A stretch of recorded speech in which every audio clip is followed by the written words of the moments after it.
नमस्कार, जोहार। ही चलते हैं झारखंड सुबह की ताज़ा खबरों की ओर, लेकिन उससे पहले अगर आपने अभी तक इस चैनल को सब्सक्राइब नहीं किया तो कर लें, जिससे कि आपको झारखंड सुबह की ताज़ा खबर रोजाना मिलती रहे। पहली और बड़ी खबर, झारखंड की पहली 8 लेन वाली सड़क के निर्माण की प्रगति का जायजा लेने विश्व बैंक की टीम 22 सितंबर को धनबाद आएगी। सरायढेला गोल बिल्डिंग से काको मठ तक 20 किलोमीटर में इस सड़क के चौड़ीकरण का निर्माण विश्व बैंक के सहयोग से किया जा रहा और झारखंड में बनने वाली यह पहली 8 लेन वाली सड़क होगी। टीम यहाँ पर 2 दिनों के दौरान देखेगी कि निर्माण में सुरक्षा इंतजाम पर ध्यान दिया जा रहा है या नहीं और जरूरी सुविधाएं विकसित की जा रही है या नहीं।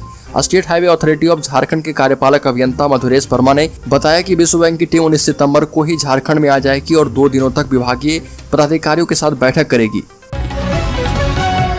अगली खबर, हजारीबाग में बड़ा हादसा, 30 फीट गहरी नदी में गिरी बस, 7 सिख श्रद्धालुओं की हुई मौत, 22 से अधिक घायल हुए। गैस कटर से काटकर निकाले गए 100। झारखंड के हजारीबाग में बड़ा हादसा हो गया। एक बस अनियंत्रित होकर पुल से 30 फीट नीचे नदी में गिर गई। 7 लोगों की मौत हो गई है। हादसे में 22 से अधिक लोग घायल हैं। बस में 52 लोग सवार थे। गंभीर रूप से घायलों को हजारीबाग के शेख भिखारी मेडिकल अस्पताल में एडमिट किया गया है। मृतक और घायल गिरिडीह जिले के बताए जा रहे। बस में सभी सिख समुदाय के लोग थे। बस से गिरिडीह से रांची के रातू रोड स्थित गुरुद्वारा में आयोजित धार्मिक कीर्तन में शामिल होने के लिए जा रहे थे। इसी दौरान हजारीबाग में सिवाने नदी पर हादसा हो गया। नदी में पानी कम था, 100 बस में ही फंस गया। काफी मशक्कत के बाद गैस कटर से बस की बॉडी काटकर सबों को बाहर निकाला गया। अगली खबर, रांची नगर निगम में चलाया जाएगा 250 नया बस। अभी चल रही है सिर्फ 25, किराया 5 से 15 रुपया रहेगा। रांची नगर निगम परिसर में बोर्ड की बैठक हुई, जिसमें 44 एजेंडों पर चर्चा की गई।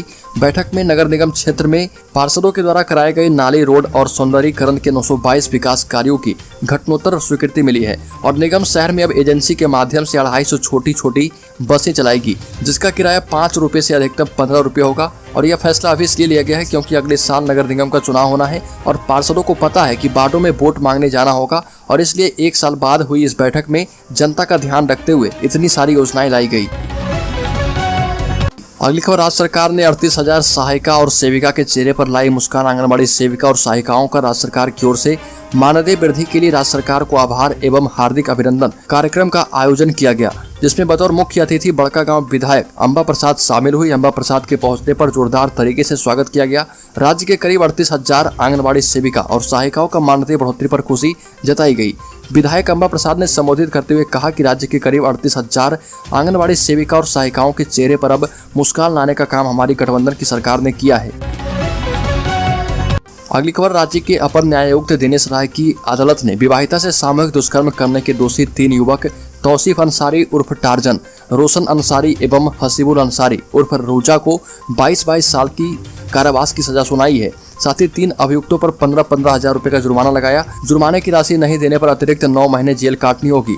अदालत ने विवाहिता से दुष्कर्म करने के आरोप में नगड़ी थाना क्षेत्र निवासी तीनों अभियुक्त को 8 सितंबर को दोषी ठहराया था। दरअसल मामला ये था कि 3 मुस्लिम युवक तौसीफ अंसारी उर्फ टार्जन, रोशन अंसारी एवं हसीबुल अंसारी उर्फ उरूजा शाम करीब 7 बजे जबरन विवाहित महिला के घर में घुस गए थे और उस समय उसका पति सब्जी लाने बाजार गया था। महिला को अकेला पाकर तीनों ने मुंह में कपड़ा ठोसकर सामूहिक दुष्कर्म किया।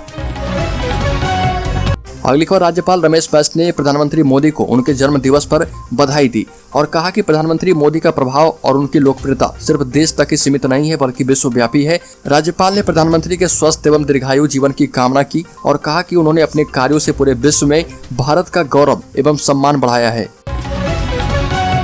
अगली खबर, हेमंत सोरेन के खिलाफ केस लड़ने वाले वकील राजीव कुमार की मुश्किलें और भी बढ़ गई है। अब सीआईडी ने कसा शिकंजा। ईडी की विशेष कोर्ट में मनी लॉन्ड्रिंग के आरोपित हाईकोर्ट के अधिवक्ता राजीव कुमार की ओर से दाखिल जमानत याचिका पर सुनवाई हुई। सुनवाई के दौरान ईडी की ओर से जवाब देने के लिए समय की मांग की गई, जिसे स्वीकार करते हुए कोर्ट ने सुनवाई के लिए 24 सितंबर की तिथि निर्धारित की है। राजीव कुमार ने 15 सितंबर को याचिका दाखिल कर जमानत की गुहार लगाई है। वहीं राजीव कुमार की मुश्किलें बढ़ गई है। अधिवक्ता राजीव कुमार पर SC/ST एक्ट में दर्ज केस को सीआईडी ने टेक ओवर कर लिया है। अगली खबर, झारखंड के चिड़ियाघर में जानवरों की देखभाल की रिपोर्ट पर केंद्र ने जताई चिंता। झारखंड के सबसे बड़े और सबसे अधिक देखे जाने वाले चिड़ियाघर भगवान बिरसा जैविक उद्यान में रखे गए जानवरों की देखभाल को लेकर चिंता जताई गई है। यह उद्यान जो है टॉप 10 रैंकिंग में अपनी जगह बनाने में असफल रहा। रांची के ओरमांझी क्षेत्र में 104 हेक्टेयर क्षेत्र में फैले जैविक पार्क ने पहली प्रबंधन प्रभावी मूल्यांकन रिपोर्ट में देश के 23 प्रथम और मध्यम श्रेणी के चिड़ियाघरों में 17वां स्थान हासिल किया है। अगली खबर, झारखंड बचाओ मोर्चा ने शहर में निकाला विजय जुलूस। झारखंड सरकार के द्वारा 1932 आधारित स्थानीय नीति को कैबिनेट से पारित कराने का जश्न दूसरे दिन भी जारी रहा। झारखंड बचाओ मोर्चा ने अलवर टेका चौक में विजय जुलूस निकाला। मोर्चा सदस्यों ने कहा कि अब पेशा कानून को लागू करवाने, CNT SPT एक्ट एवं वनाधिकार कानून को लागू करने के अलावा ट्राइबल एडवाइजरी कानून को पूर्ण रूप से लागू करने के लिए संघर्ष करने की जरूरत है। आगे खबर, पड़ोसी राज्य बिहार के पूर्व मुख्यमंत्री जीतन राम मांझी की पार्टी हिंदुस्तान अवाम मोर्चा के प्रवक्ता दानिश रिजवान के खिलाफ दुष्कर्म का मामला दर्ज किया गया है। झारखंड की आदिवासी महिला ने उन पर दुष्कर्म करने का आरोप लगाया। साथ ही दावा किया है कि उसके बच्चे के पिता दानिश रिजवान ही हैं। फिलहाल इस मामले में पटना के सचिवालय थाने में FIR दर्ज की गई है और पुलिस जांच में जुट गई है। पीड़ित महिला ने बताया कि घटना करीब 11 साल पहले की है। उसने बताया कि 2011 में पटना गई थी, तब उसकी मुलाकात दानिश रिजवान से हुई। इसी दौरान उन्होंने उसके साथ दुष्कर्म किया। उस समय दानिश एक टीवी चैनल में बतौर रिपोर्टर काम किया करते थे। महिला ने बताया कि वह अपना काम खत्म करने के बाद रांची वापस लौट रही थी और वह पटना स्टेशन पर थी, लेकिन उसे रांची के लिए ट्रेन नहीं मिली। इसी दौरान स्टेशन पर कुछ गुंडे आ गए, जिनसे छुपते हुए स्टेशन से बाहर आ गई और वही मौजूद दानिश रिजवान से उसने मदद की गुहार लगाई, जिसके बाद वह उसे एक फ्लैट पर ले गए और यहाँ पर उन्होंने उसके लिए खाना बनाया। खाना खाने के बाद महिला को नशा होने लगा। इसका फायदा उठाकर दानिश रिजवान ने महिला के साथ दुष्कर्म किया। अगली खबर, कुर्सी पर मंडरा रहे संकट के बीच हेमंत सोरेन के वकील ने चुनाव आयोग को लिखा पत्र।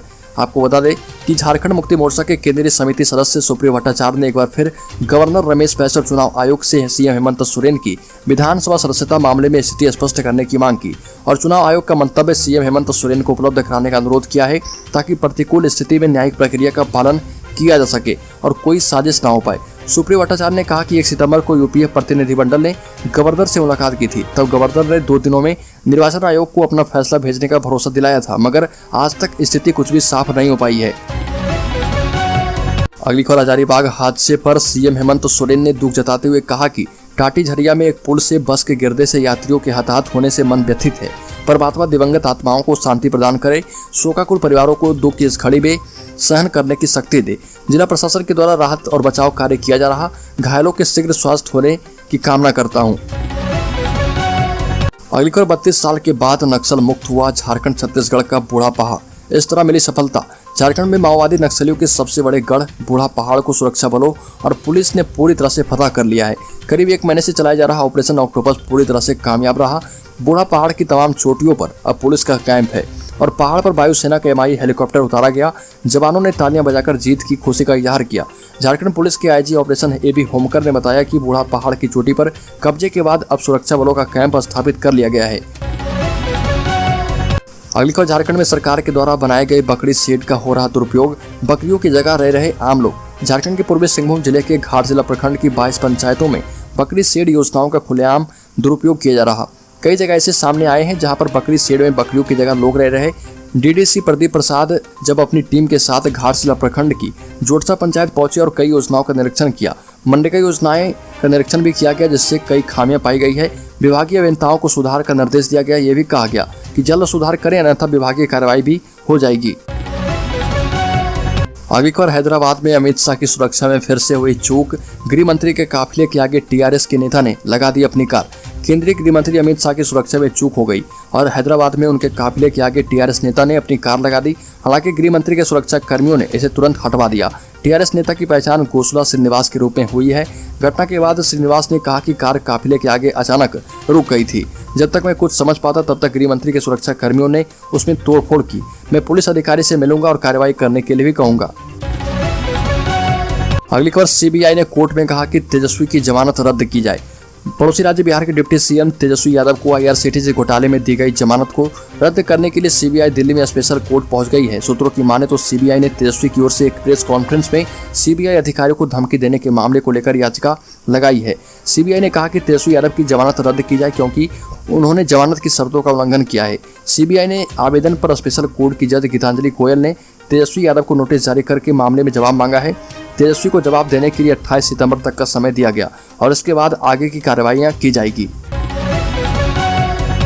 अगली खबर, सोनाली मर्डर की जांच के लिए रिसोर्ट पहुंची सीबीआई की टीम। सोनाली मर्डर केस में सीबीआई की टीम ने अपनी जांच शुरू कर दी है। शनिवार को सीबीआई की टीम ग्रैंड लिगोनी रिसोर्ट में पहुंची, जहां पर सोनाली, आरोपी सुधीर सांगमान और सुखविंदर के साथ ठहरी हुई थी।